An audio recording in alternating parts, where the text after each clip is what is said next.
Hello there. It's another Friday evening, and here we are again. Afternoon today, but carry on. Yes, good point. We'll come back to that.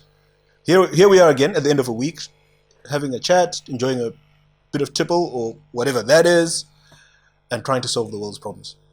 If you find yourself taking any of this seriously, you have a problem, because we have no idea what we're talking about. We're just enjoying an afternoon as boys. As Rufaro points out, we are shooting in the middle of the afternoon today because of the curfew that's been introduced as a result of the stage 4 lockdown. We're going to make sure that we are in our homes, safe and sound, by 6 p.m. You should too. What are we drinking this afternoon, gentlemen? We must start with you because you never have anything interesting to say. Well, I ventured a little outside of Zimbabwe today and thought I have coffee. It's You know that there's a universe of beverages outside coffee and tea. An entire universe. Really? Yes. Well, that's curious. That's interesting. But anyway, yeah. But I'll stick to what I know. Which today it's a blend. It's a coffee blend. Kenyan, Guatemala, Brazilian, Rwandese. So it's different coffees from different parts of the world, and yeah, it's great. The aroma again is beautiful, and it's very strong coffee. Enjoying it. Well, we'll have some tomorrow morning. Morning after. You need it. Morning after the night before. And Shumba, what are we having? Well, today we're having a bourbon, and it's particularly delightful because it's a gift from a friend. Our friend chose to remain anonymous, but we'll still say thank you, dear friend. All the same. Cheers to. We chose a bourbon because bourbons are made in the United States, and this weekend is the 4th of July, so we're celebrating their independence with them. This is a lovely Kentucky bourbon. It's double oaked, so it's matured in 2 different oaks to impart its sophisticated and complex flavor. I don't know what you think of it. Do you have an opinion yet? I'm not normally a fan of bourbon. I'm more a Scotch kind of person. But I like this. It's a bit sweeter than I'd normally appreciate, but yeah, it's quite smooth. I like the aroma, quite sweet. I think I could do it again. Yeah, cheers. Cheers. So are we celebrating American independence now? Well, it's We're just commemorating. It's just an excuse to drink American. Are you trying to be political? But anyway, what's up with the turquoise socks? But all right, we'll put that. Well, I'm glad you correctly named the color. I learned something important today. I would have said they were blue, but apparently they're turquoise. And it's a color. It's a real thing. But anyway, at least you're not wearing pajamas today. But okay, talking about celebrating American or commemorating American Independence Day. This is an interesting week in which America celebrates its independence, and the Chinese Communist Party celebrates a centenary on the 1st of July and the 4th of July, respectively. 2 very interesting dominant global players that have chosen different paths to their dominance and to their success, but have now reached a point where they're number 1 and number 2 global economies and are likely to swap places in the next few years, but will remain number 1 and number 2 for a long time to come. What can we learn from those 2 roads that the 2 nations have taken? Well, I think I obviously prefer the American model. It's free market capitalism that respects individual liberty, but you can't take away from the Chinese that their model works. I mean, in the last 30 years, they've lifted 600 million people out of abject poverty, and they've literally moved from third world to first world. So I think from a Zimbabwean perspective, we've got a lot to learn from both models. But I think it's important. One of the funny things about the centenary of the Chinese Communist Party is that it's called a communist party, and yet the Chinese It's anything economy, but. yeah, it can hardly be described as a communist system. So I find that quite curious. And when I think about it from a Zimbabwean perspective, one of the things that troubles me is that we always look to the Chinese for inspiration, but we never fully adopt their model. We are not a one-party state. We espouse democracy. We claim to have an auction that's a free market for currency. We're not going there. I think that we would be so much better off if we actually made up our minds which model we wanted to follow. If we're going to go the Chinese model, let's take that model, boots and all. If we're going to go the democracy, free market capitalism model, let's adopt that model. But aren't you contradicting yourself? Because the Chinese themselves claim to be one thing, but they don't actually espouse it completely. So isn't it about pragmatism? And isn't it, I think it was Mao who said, it doesn't matter whether the cat is black or white, as long as it catches mice, it's a good cat. It was Zhang. Deng Deng. Xiaoping. Yeah. Deng was a pragmatist. Mao was an absolute disaster. He's responsible for the death of 40 to 50 million Chinese people. Yes. So shouldn't we take the Deng? And it's Deng who created the greatest progress in Chinese history. Was it? I think so. I think so. Do you have a different worldview? It's not about worldviews, right? It's about facts and history. So when Kissinger left America and went into China, that was July 1971. And the person who was in power at that time was Mao. People forget this, that China opened up because of Mao. So I know Mao is a horrible human being, and we know what happened, and we know 40 million people died.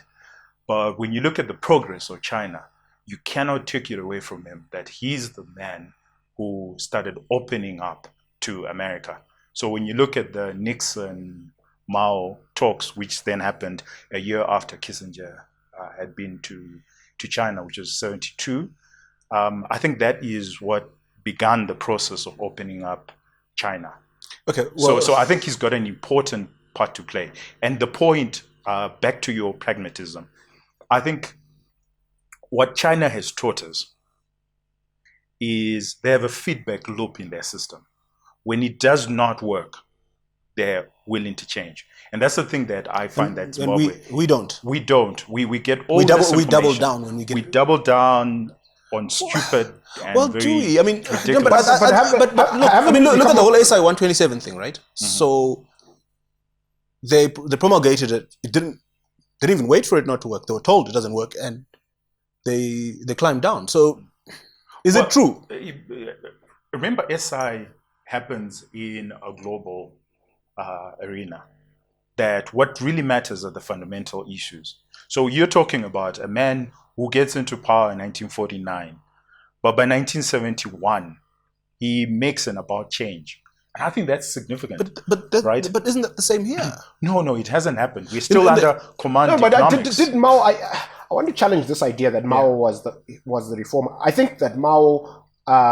He ignited. He started the process. He met Kissinger. He met Nixon. But the guy who executed reform was Deng. And their visions were totally different. What we are saying is, so there's a lot, the arguments around this, they call it the ping pong diplomacy. The arguments around it was the fundamental thing America opening up to China, or was it China opening up to America? And a lot of it has to do with both. But I think okay, it's a rabbit hole, and we're descending into his historical debate, where really we should be restricting ourselves to economic issues. The question, I mean, the point that you both agree on is China is pragmatic, and I think Tinashe, you are asserting that we are not, and Rufaro, I think maybe you kind of agree with. I think we used to be incredibly dogmatic. Pre the coup, that wasn't a coup. But I think since then, we've been a bit more pragmatic. We're a bit more open-minded. We are open to doing things differently in a way that was not true pre-2017. And that's the sense I get. I mean, there've been these. we are frustrated with the backwards and forwards on these SIs, but there seems to be an effort to tweak them and try and make them work and try and respond to what people are saying. Our attitude towards white farmers has completely changed. We're paying them. We'll talk about that a little bit later today. Our attitude towards nationalism of things seems to have changed, although it swung in the other direction, and so on. I mean, you could pick so many examples. I beg to differ substantially. I think that you're picking up things that you're very comfortable with, but that's not the reality. So the reality is, should we have an auction? Then you're saying once they've said we have an auction and we know that it's not an auction, you're saying what they do around that which we know is fundamentally wrong, then that's them changing. Yeah, but you're exalting China's example. Their currency is controlled. And what you need to understand is that they do not call it free float. China does not call its currency a free float. But China so is your problem with the name? Well, China does not. So not if we change the name and we say it's not a free float. Look, I think I think I would rather have a situation, and I think that's where Rufaro and I agree, that we call this a fixed exchange rate, right? And we all know that it's a fixed exchange rate. And we all plan our lives around it. plan our lives around knowing that this is a fixed exchange rate. But it's not. And then there's the expropriation of exporters' funds. Because that doesn't happen in China. That's what any fixed exchange rate does anyway. In your words, expropriates. But it's the way the government redistributes export proceeds. But wealth redistribution. But I don't think we're in disagreement, gentlemen. I think that we're coming from a dispensation that was extremely dogmatic, that was not given to hearing any kind of feedback, and we're in a dispensation that is not incredibly dynamic and adaptive, but they are given to making changes based on feedback. So let's go back to China. So it's a slight improvement. It's not. I'm not saying things are great right now. Okay, all right. So you might not be happy with the speed, but the direction's right. Yeah. Well, we're not even in the right direction. We're slowly turning into the right direction. Well, and mind you, we talk about China. Okay, I would have picked 78 as the date when it started. You picked 71. That's 50 years. Do you know what 78? No, okay, never mind the dates. But the point is, it's a 50-year journey they've been through. So are we not judging ourselves harshly 3 years down the line? George, I think you need to contextualize things. You've got a line of argument, and we're telling you that your line of argument is wrong. But you keep on. Well, I don't know about we. For yourself. Well, he reckons there's been a major change. I'm not saying there's a major change. And I'm not saying there is. And you're saying from a vector perspective, the direction is not even the correct We're direction. not going in the right direction. We're not changing fast enough. That's not Things are George's not argument. ideal. No, I'm not making an argument. But You for are 40 making years, an No, okay, for 40 years, we had a dispensation that was extremely stubborn, that was extremely dogmatic, that was not given to hearing the market or the international community in making policy. Whereas today, I'm not saying that things have changed radically. I'm saying that there is evidence that if business engages, they will listen and they will make some changes. Okay. Let's look at the data, because I know you love data, right? In the last 2 years, we've had an economic depression. Would you agree or not? Yeah, definitely. As most of the world. Not in the last 2 years. George, again, where are you getting your facts? Let him make his point. Right? We're in the third year. The rest of the world, it's the last year. For Zimbabwe, it's actually been pre-COVID. Pre-COVID, we had 2 years of negative growth. Okay. Right? And that negative growth, now depending on which numbers you take, whether Ministry of Finance or the World Bank, but both agree that it's negative growth. Now, if you take those numbers and you look at the Mugabe era, and I would like to look at from 2000, it's to the dot that the negative growth we've experienced in the last 2 years is exactly what Mugabe went through from 2001 to 2003. If you look at the auction, it's exactly the auction that we had during Gono's years. As I said previously, Gono had an auction that went for 22 months. We've had an move on to your point. auction. The point is, I want to know your reference. So you keep saying that this new No, you're making an argument. I didn't make an argument. I asked questions. Okay, But anyway, all we're right. going down a rabbit hole. So maybe So let's move on. The point is, Maybe we must, let's move on to something else. If we're to relate, we must look at the data points and what the data is telling us, not how we feel. And yes, I might accept. Let's move on. Related with that is, I mean, we touched on the issue of paying farmers. Okay, so is it a climb down? Is it not? But in the last few days, the farmers got $1 million in compensation. I believe it came from Kuvimba, which is the amalgam of formerly government mines and a few formerly privately held mines that were indebted to the government. And this entity has paid dividends to its various shareholders, who include the white farmers. Different feelings I've heard about this. So for me, the question is, okay, so apparently we owe white farmers $3.5 billion. Yes. And I think, Well, that's what's my reported, starting point is, why do we owe them anything at all?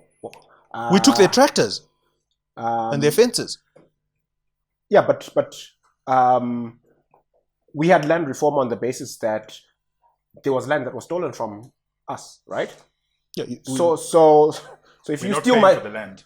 if you we're not paying for the land. We're paying for the dams and the tractors. think about it this way: if Logical. you steal my car, right, and then you pimp it up, and then the cops eventually get back up to you, catch up to you rather, and return it to me, do I owe you for the fancy new rims and radio that you put in? I don't know. I'm not a lawyer, but I can see somebody arguing that you do.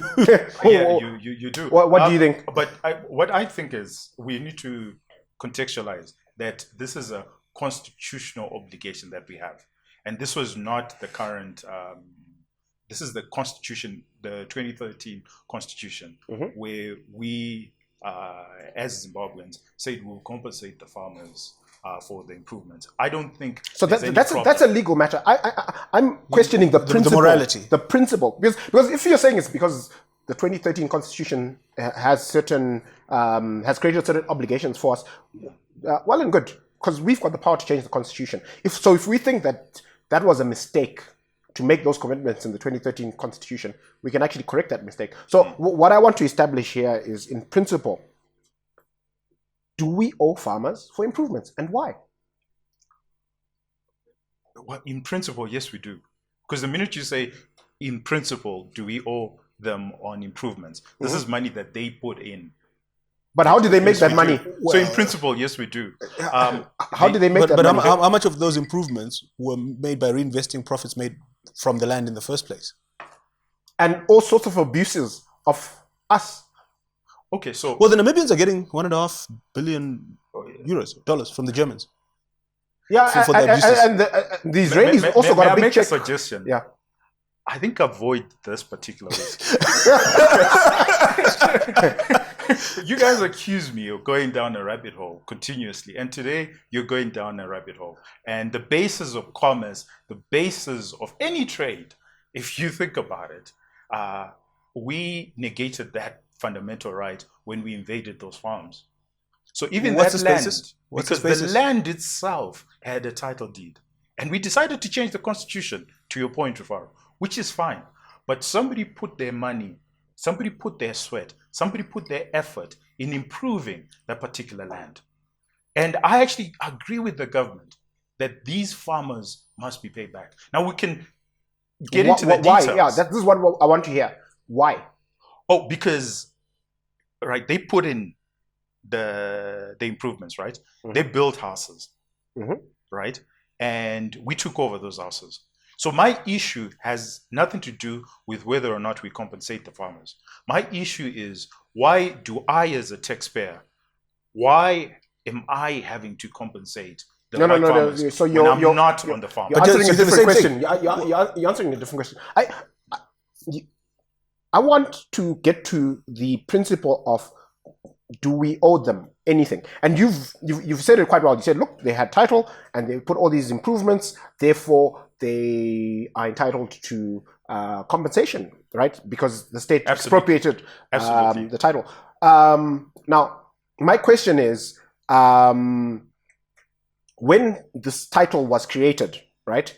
Because obviously before 1890, none of this land had title deeds. Okay, the pioneer column came through, they colonized the country, and they distributed land and issued title. Right, so there was a significant wealth transfer at that point. Do you agree?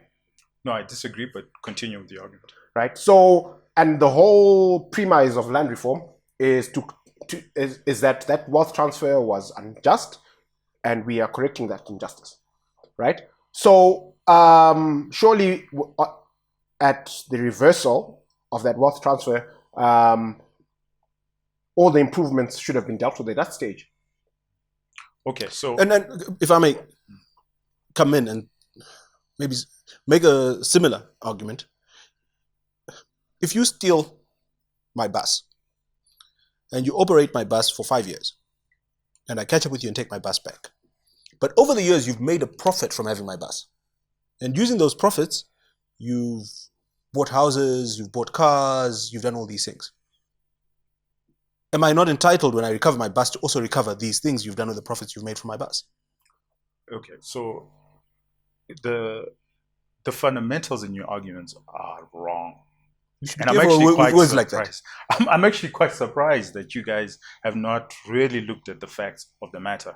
So if you look at the facts of this particular matter, is that you had 4,600 or thereabouts farmers, most of whom actually paid for their farms.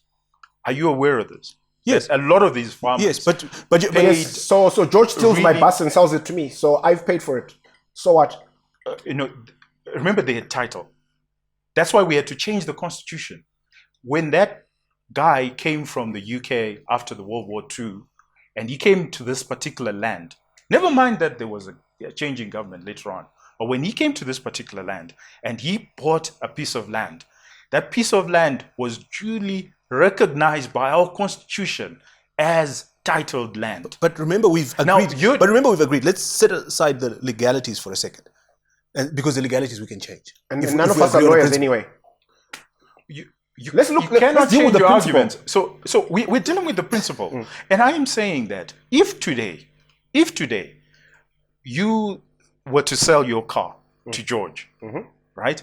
And George does the due diligence, and it's recognized as duly your car, and he buys it, right? And the state has recognized it as your car, and there's transfer of title from you to George. If 50 years later, you then change the constitution to say, oh, no, that car wasn't yours. It was actually the state or someone else's. The thing is, you've had to change the constitution. But the fundamental in which he bought the car was truly just and lawful. That is what we are worried about. Now you're getting into That's a what much... you're worried about. Yes, that's a technical Well, legal argument. I'm But just saying okay. Let's keep it moving. compensating 4,600. If you really think about it, there were over 100,000 farmers that came on this particular land. The 4,600 were our best farmers. There was natural selection that happened there. that's another rabbit hole. Gentlemen, But okay. let's keep moving. We've got a few other things in the news to talk about this week. Even if we all agree. Can we move, please? Okay, all right. Thank you. It's like herding chickens.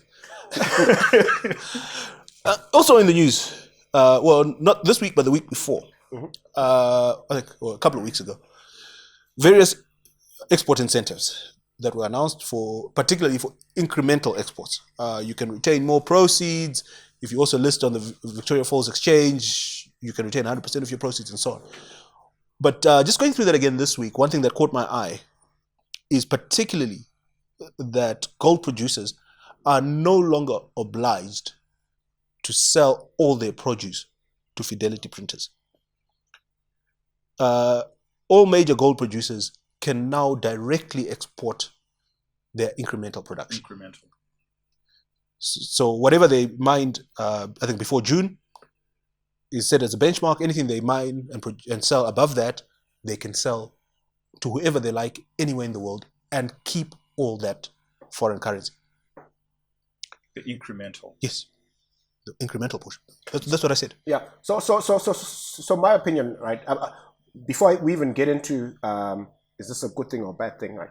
If everybody agreed that this was a fantastic thing, I would still have a problem because we constantly chopping and changing, right? So why would anybody who's thinking about getting into gold or any other mineral and investing millions of dollars, why would anybody consider this jurisdiction when we are constantly chopping and changing, right? That's my problem. I think, so on the margin, yes, it's good to incentivize people to increase production.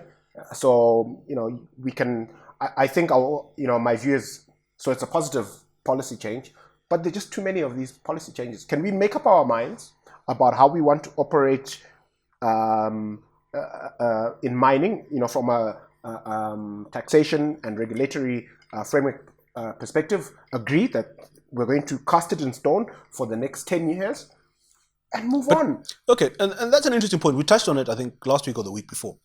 How do you cast it in stone? Because exactly this, we've crafted legal instruments in the past and changed them. And in your words, people don't take us seriously anymore. So how do we convince people that we're serious now? Don't say currency board. No, I was actually going to say that it's interesting that we've been talking about the law, and we're offering a lot of legal advice to the state. But I think that for confidence boosting, and agreeing with what Rufara is saying, is you have continuous change of the law driven by executive presidential powers, and I think that's problematic for confidence boosting. If we really want to change the laws, let it go through Parliament. Let's have legislation, proper legislation that goes through all the legal channels where the people and the people's representative look at it. Because I think when we do so, we will find that we become more holistic in framing a gold or a mining. So if all this went through Parliament, do you think people would take us more seriously? I mean, we've also chopped and changed acts of Parliament, haven't we? Well, it allows for interaction of ideas and interrogation of ideas. What happens is when you have the presidential powers, the SIs that they've been using. I can give you an example of what I mean. The reason why they're talking about the incremental, it's because gold mining companies went back to them and said, hey, we would like to borrow offshore, but we cannot because a lot of our money is now tied in Zim dollars. And then this is the government as an afterthought saying, oh, yeah, maybe they do have a point. So maybe let's look at incremental. We can give an allowance in terms of incremental production. Whereas if it had gone through Parliament, what happens is the parliamentary process itself is such that you now have to engage the miners. You have to engage the greater society. So legislation that comes out of that will be much more stronger. I think you're asking your own question again. The question was, in the past, we've taken things through acts of Parliament and still changed them. Now, going to Rufaro's point that people don't take us seriously because we chop and change our policies, does putting it through Parliament convince people that we're not going to chop and change? It's much harder. Yeah, it's much harder. I think people will take changes that go through a legislative process much more seriously than SIs. And you're forced to engage the miners themselves. And you're forced to engage economists and the greater society. We're forced to interrogate the legislation and say, is this good or is it not? So you guys think this is a good development, but the process that has led to it? No, I don't think it's a good development. You don't think it's good that they can keep more of their export proceeds? No, incremental. Yes. It's better than where we were. So why is it a bad policy?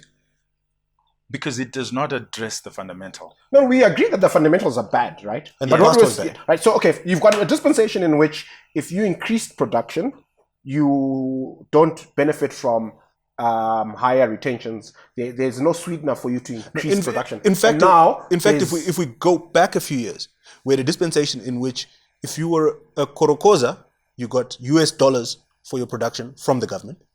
And yet if you were a big miner, you got RTGS. And then they marginally increased that, improved that, and said big miners now get some RTGS and some dollars. And now they're saying, well, actually, if you increase your production, it will only get better for you. How is that not progress? All right, it's fundamentally unjust. So you have here we go again. That word again. It's unjust because you have a new miner. So you've got a miner who's been mining gold for the last 20 years, and for whatever reason, well, we know because government has been expropriating his proceeds. His production has actually stagnated or gone down. Then you have a new miner on the scene who starts producing. And next year, because they were producing 0, next year they produce 2. They can keep everything. They can keep everything. And yet they're a new entrant in the sector. But you had... It's penalizing. Okay, so you've got the prodigal son. You've got the prodigal son all over again. There you go. Well, there's moral hazard, I think, to make his point more succinctly, right? If somebody had the wherewithal, what they would do... He's just going to start a new mine. Abandon your old mine and start a new one. Shut down your existing operation for a year, right? And then everything you produce a year later is incremental. There's a benchmark date. You can't do that. But you can't do that. There's a benchmark date. You'd have to go start a new mine. You'd have to abandon your old mine and go start a new one. Yeah, but you create all sorts of perverse incentives, right? And you're basically punishing people who made commitments 3, 4, 5 years ago, right? Who suffered through all these horrible different currency regimes. And you're now telling them, oh, everything that you've built to achieve your current production, we don't really care so much about that. Increase, and then we'll... we can end the show, So far, that's extremely lucid, and we can end the show. So you change your views about the bourbon? Yeah, I think it kicks in maybe later on. This week we've also had lots of power cuts. Over the past couple of years, ZESA has become really good at telling us what's going on. Although I don't know if I've missed it. I haven't seen anything from ZESA explaining to us why we've had these long power cuts over the last couple of days. But I think from what we do know about ZESA's situation, about ZESA's pricing, we can guess. It's winter, demand is high, ZESA doesn't have money to import as much as they should import, and they don't have enough money to import because they don't charge us enough. We can guess that's why we've had these long blackouts over the past week, and we may even have them for a couple more weeks as long as we're in the depths of winter. How do we move forward? And look, we can have all sorts of ideas about how to fix ZESA, but I think the problem is bigger. Well, it's a parastatal, it's a public utility, and we have a long, well-documented history of failing parastatals and state-owned enterprises. And I think the solution is just to privatize all of them, make them for profit, and let the market sort it out. And I'm actually one of the things that I was delighted about post November 2017 and the changes that happened at Treasury was there was a commitment to privatize all these failing parastatals, and yet almost 4 years later, not a single one has been privatized, and that's why we have these problems that we are witnessing. Does privatization solve all the problems? And what happens if you can't find buyers? Who's going to buy Hwange? Yeah, well, that's a different question. Who's going to buy it? But I think is a private concern, or is a private shareholder going to do better than a public shareholder? Absolutely. It's chalk and cheese. Wouldn't you have to combine that with destroying the monopoly? Can you privatize and keep the monopoly? Surely that would be worse. Yeah, look, I'm not fond of monopolies. So you would want to create a regulatory framework that fosters competition. But definitely the first thing is to take it out of the state's hands and put it into the private sector. Okay, so actually you're jumping up, you're itching to say something. And don't say currency board. Yep. Let me ask you a question today, George. Would you allow a church to run a brothel? Or do you think it's within the church's remit to run brothels? I think it's up to the people that run the church, in that particular church, whether they want to run brothels or not. And obviously, assuming brothels are legal. The other way, should brothel owners... The correct answer is no, but...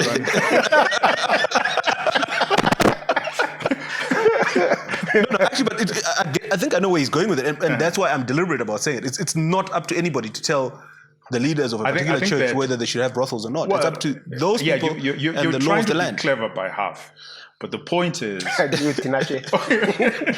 the point is, when you started a church, nowhere in there did you say, well, by the way, we'll also run brothels. And when you started a government, nowhere in there did you say you're going to run companies. Our constitution recognizes that we have parastatals. Yes, it recognizes that we have parastatals. That's the constitution, right? Yes. But at the core of what government is. No, our constitution says what the government is. No.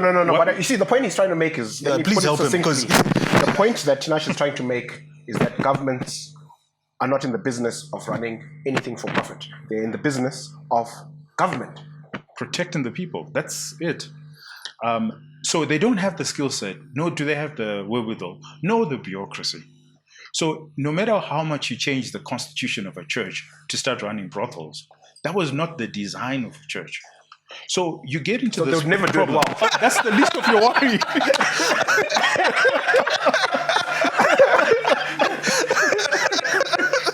And the list of your worry is they don't do it well.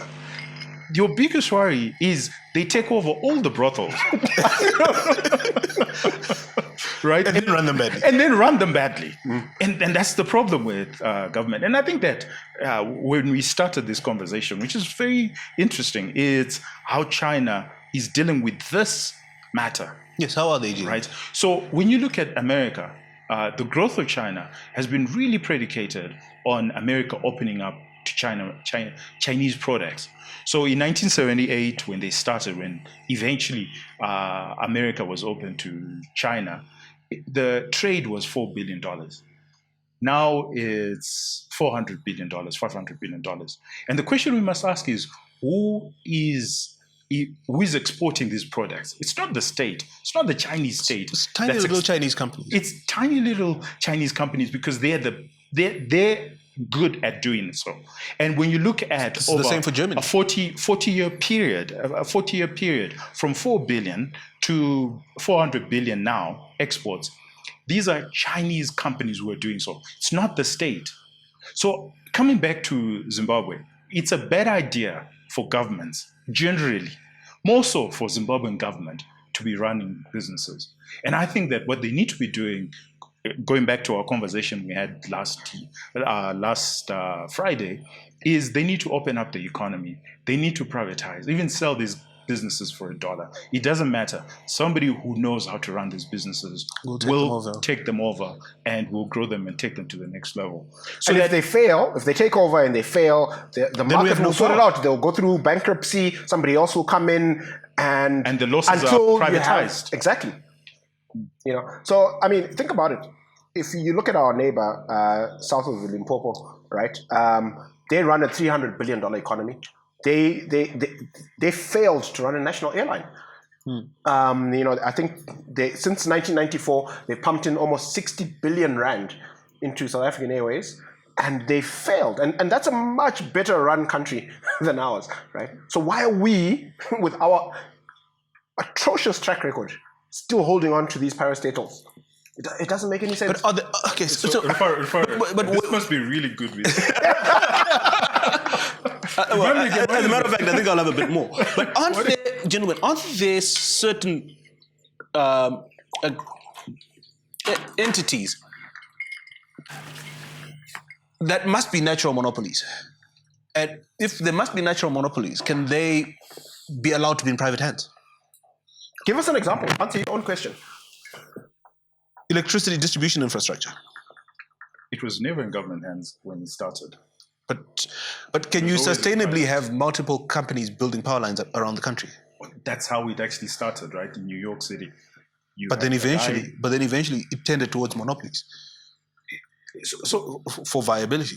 So in economics, The biggest utilities in the US are actually not state or government owned. Yeah. They are private. But they're monopolies. No, they're not Monopolies They're or regulated. oligopolies. It's- Yes, they're I regulated was about to monopolies, but say they're this. monopolies. George, you're being dogmatic about words like monopoly. This is coming from you. Well, I want you to take away that word because you, for some idea, for whatever notion, you believe that monopolies are bad. They're not. Monopoly in itself there's nothing wrong. I don't know what just happened here, but okay, carry on. Yeah, there's nothing wrong with a monopoly. There's everything wrong with a legal monopoly. So for you to sustain a monopoly, you have to do a whole lot of work. So one could argue that Delta is a monopoly in Zimbabwe. Could argue? They are. Econet is another I think, has monopoly power. But they've got their monopoly purely by being innovative, by driving the market to buying their products. So there's nothing wrong with the word monopoly. But I wanted us to move away from the word monopoly because there's a regulated monopoly. Why we worry about a regulated monopoly is because you are literally saying to everybody else, you can't compete with me. Whereas a natural monopoly, to your earlier question, can arise if a guy is continuously innovative. They could get to a situation where they have a natural monopoly. And if they become a monopoly, our concern is not that they are a monopoly, it's that they might abuse their power as a monopoly to stifle competition. And that's where your regulator, their job is to monitor the behavior of monopolies and ensure that they don't abuse their power. So if you have a regulator that's doing a good job, you don't have that problem. So from a data perspective, you don't even need a regulator. From a data perspective, it's been found that you cannot sustain a monopoly for over 30 years. Naturally, there'll be new entrants. Because remember, the minute unless it's regulated. Unless it's, well, that's why I have a problem with regulation, right? Because once somebody is in a monopolistic position, it's in their self-interest to actually make their monopoly regulated.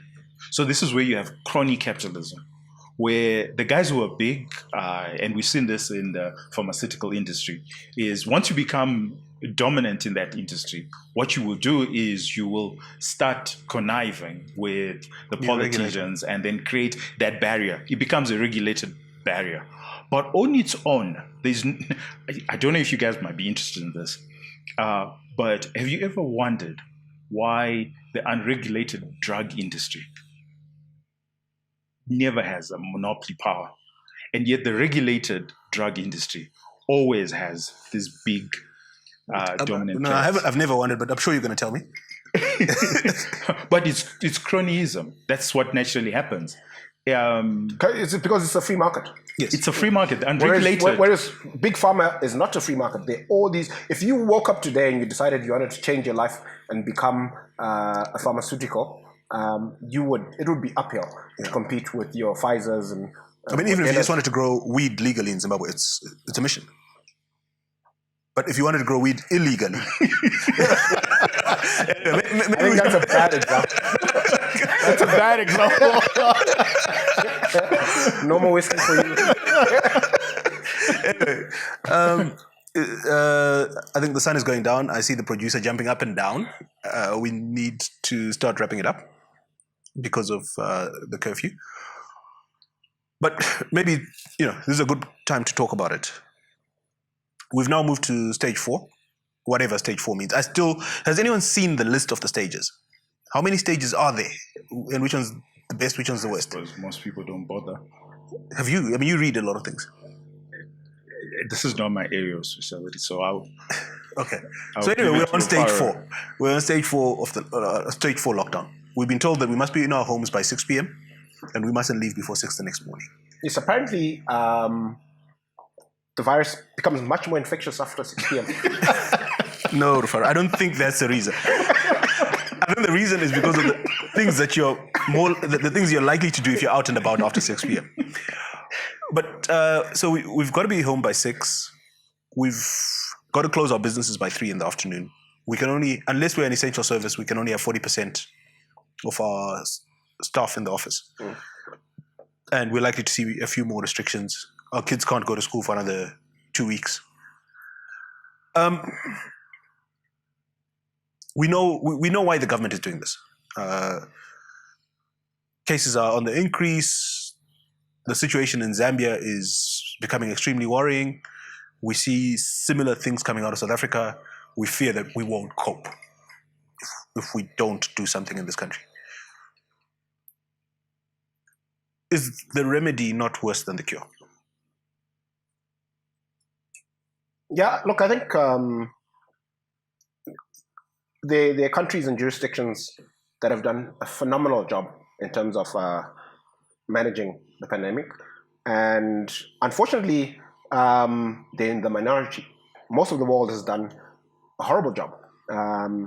So I think the bar is low.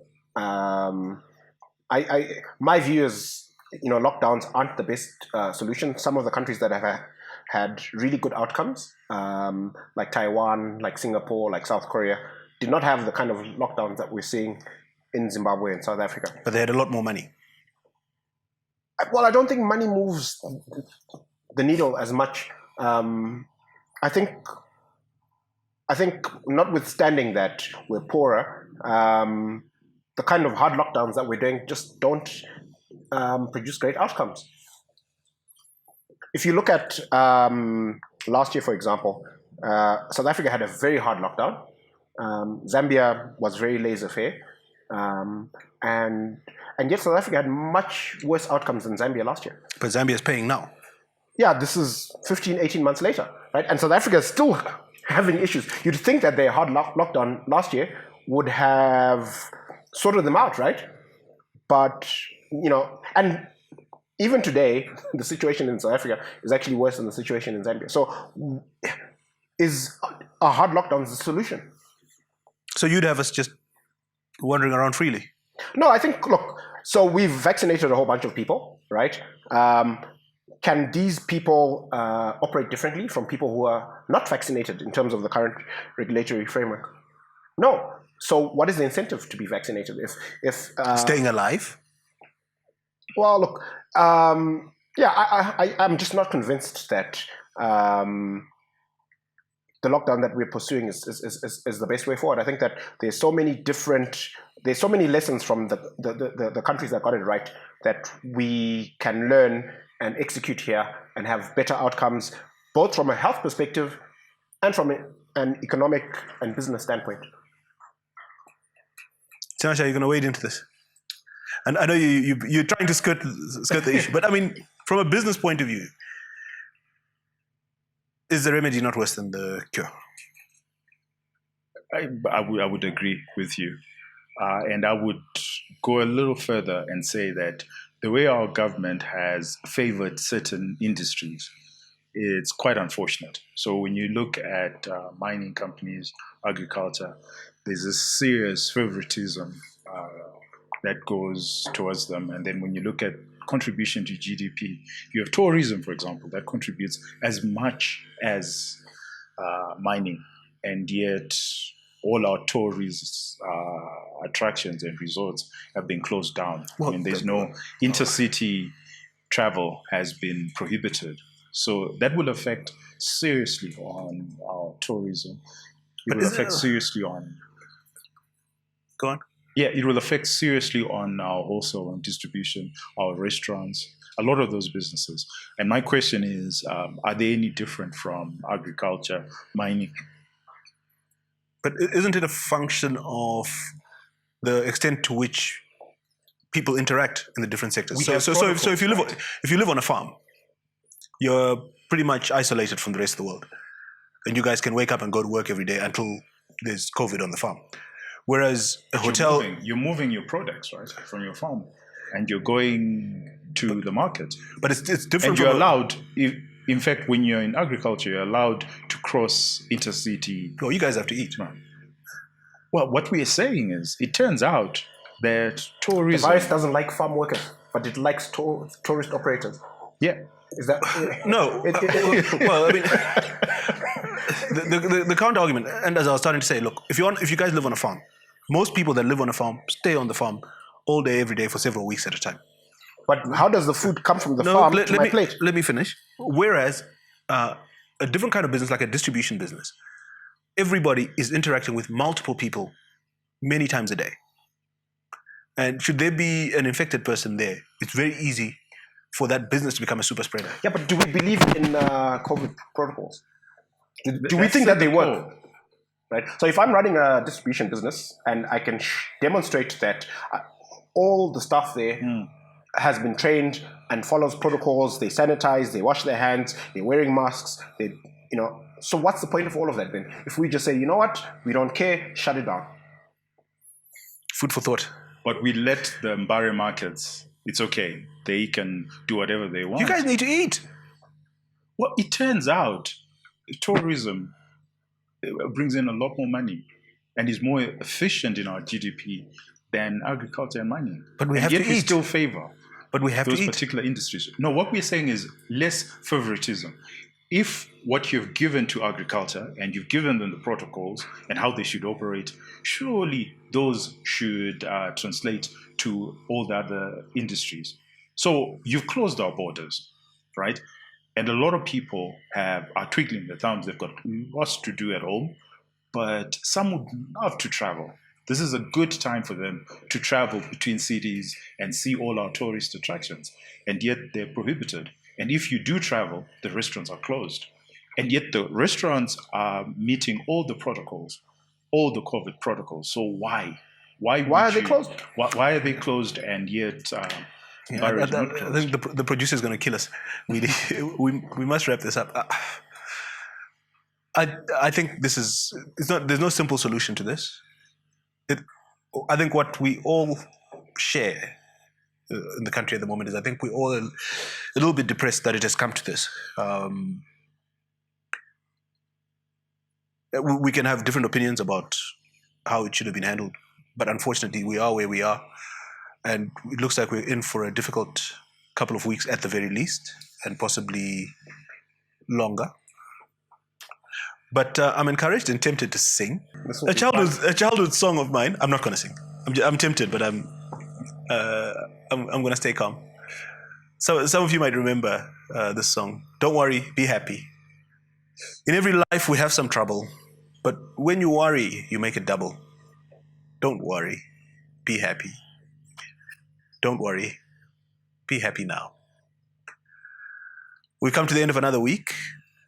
Unfortunately, most of us will not be able to meet up with friends this Friday evening. But let's stay home. Let's be safe. If we can't be good at it. Have a lovely weekend.